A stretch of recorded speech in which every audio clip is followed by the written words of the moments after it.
Você já ouviu falar em acupuntura neurofuncional? Meu nome é Paulo, sou médico e hoje eu vou falar com vocês um pouco sobre essa corrente de acupuntura chamada acupuntura neurofuncional. Há 3, 4, talvez até 5 mil anos atrás, quando a acupuntura surgiu, as pessoas elas buscaram as explicações relacionadas ao seu tempo para justificar como aquelas agulhas em determinados pontos do corpo faziam tanto efeito e eram capazes de aliviar sintomas, melhorar condições clínicas das mais diversas, desde um resfriado até condições crônicas, alívio da dor, principalmente da saúde mental. E as pessoas sempre foram explicando conforme os conhecimentos disponíveis na época.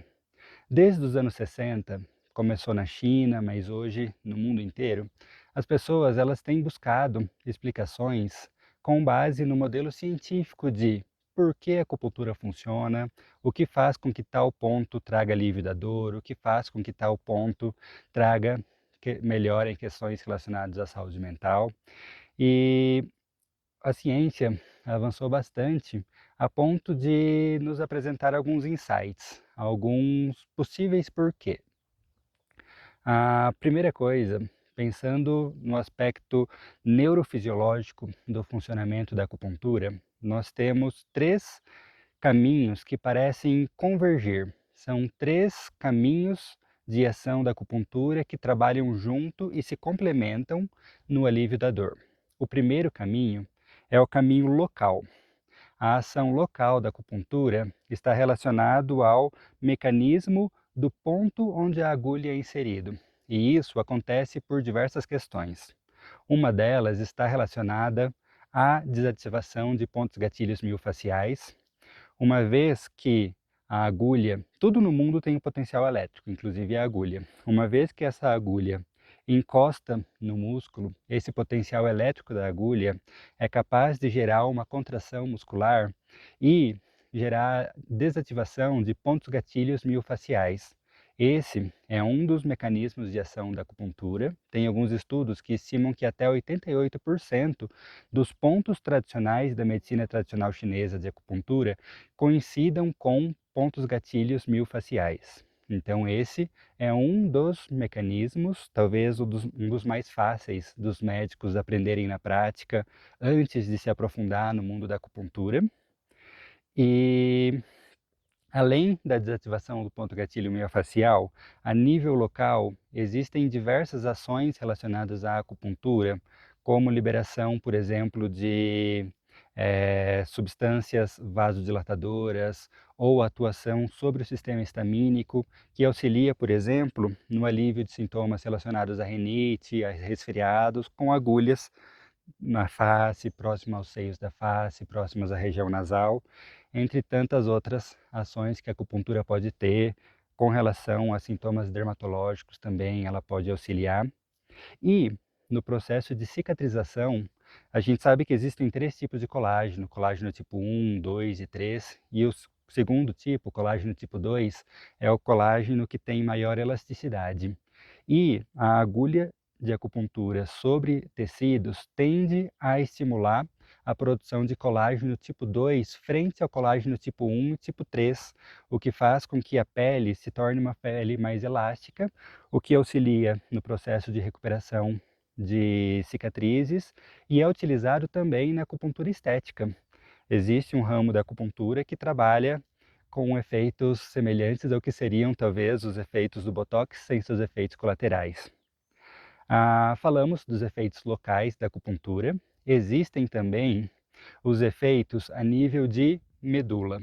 Na medula nós temos corno anterior, corno posterior, aonde entram diferentes fibras nervosas responsáveis por levar a dor até o sistema nervoso central, até o cérebro, quem vai fazer a interpretação delas.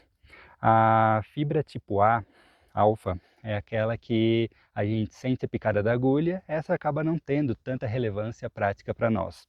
A fibra tipo B, ela é muito responsável pela dor nociceptiva, que é uma das principais dores crônicas, um dos principais responsáveis pela transmissão da dor crônica até o sistema nervoso central.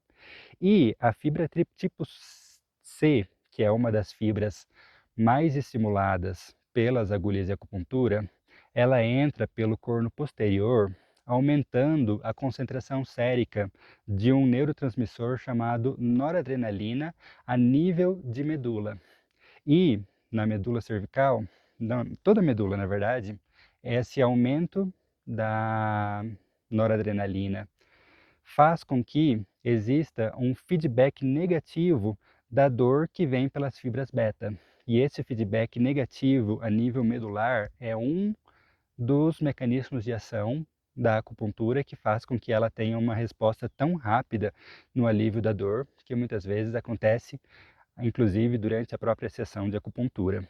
É um mecanismo muito semelhante ao mecanismo da duloxetina, que também aumenta a noradrenalina a nível medular, ou da própria cannabis, que também tem um efeito noradrenérgico nesse local de atuação.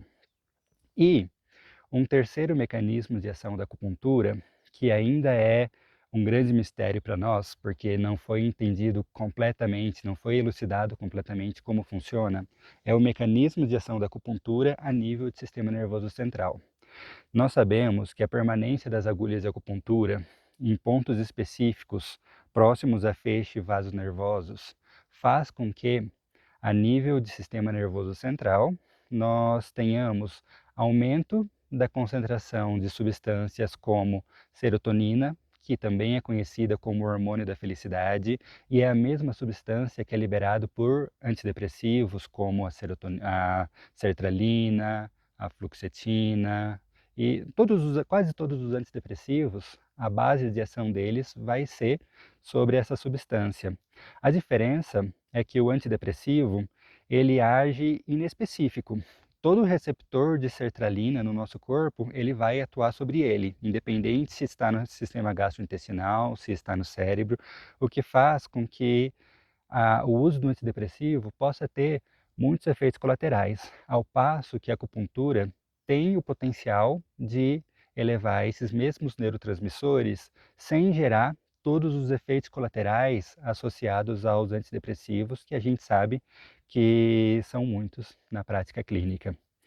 E, além de agir sobre esses principais neurotransmissores, a acupuntura aumenta a concentração de opioides endógenos a nível do sistema nervoso central.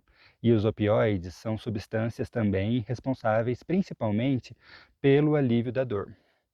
E tem um aspecto interessante, é que esse aumento dos opioides, ele se dá progressivamente enquanto as agulhas estão lá fazendo seus efeitos. Normalmente vai se dar a partir de 15 minutos e é importante que a sessão de acupuntura não passe muito dos 30, 45 minutos, por conta também da liberação de ações de substâncias anti-opioides. Se o paciente permanecer na mesa de acupuntura por 1 hora e meia com as agulhas, é possível que, ao invés da dor melhorar, no final das contas ele tenha um agravamento dessa dor. E por fim, nós temos um vídeo também que vai estar disponível aqui nos cards, falando sobre a acupuntura auricular, sobre como pontos na orelha são capazes de estimular um nervo extremamente importante no nosso corpo, que é o nervo vago. O nervo vago, ele controla tudo aquilo que é involuntário no nosso organismo, desde batimentos do coração, frequência cardíaca, funcionamento do intestino, contratilidade uterina.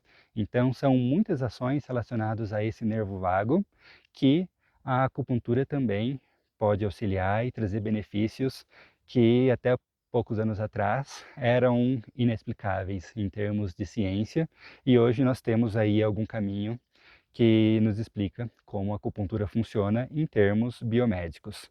Eu vou deixar aqui embaixo, nas referências do vídeo, na descrição, alguns links, algumas referências para quem se interessar mais pelo assunto, e o meu contato também está disponível caso vocês queiram saber mais. Obrigado!